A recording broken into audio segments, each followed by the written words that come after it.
Ngiti at pag-asa ang bumungad ngayong bisperas ng Pasko silang lansangan ng lungsod ng Tuguegarao. Ito'y matapos maghatid ng Noche Buena Package ang First Cagayan Provincial Mobile Force Company bilang bahagi ng kanilang malasakit at serbisyong may puso para sa mga higit na nangangailangan.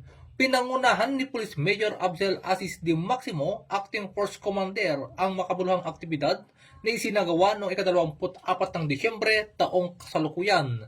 Sa ilalim ng Etneb Challenge saan aabot ang 20 pesos mo, Season 6, ipinamalas ng kapulisan na kahit sa simpleng halaga, maaaring makapaghatid ng saya, pag-asa at inspirasyon ngayong Kapaskuhan. Pinangunahan ni Police Captain Martin C. Calibag, platoon leader ng 1st Mobile Force Platoon, kasama ang mga miyembro ng 1st Cagayan Provincial Mobile Force Company ang pamimigay ng tulong sa mga nagtitinda sa gilid ng kalsada, mga magsasaka, person with disability at mga katutubong ita.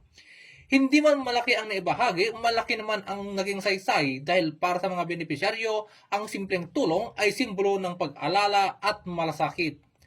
Ayon sa First Cagayan Provincial Mobile Force Company, ang ganitong gawain ay patunay na ang tunay na diwa ng Pasko ay hindi nasusukat sa halaga, kundi sa taos-pusong pagbabahagi at pagkakaisa.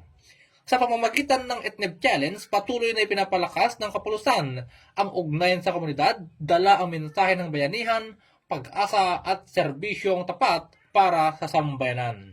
Mula dito sa lalawigan ng Cagayan, ako ang inyong PNN correspondent, Police Corporal Diab, alagad ng batas, tagataguyod ng Balitang Pulis.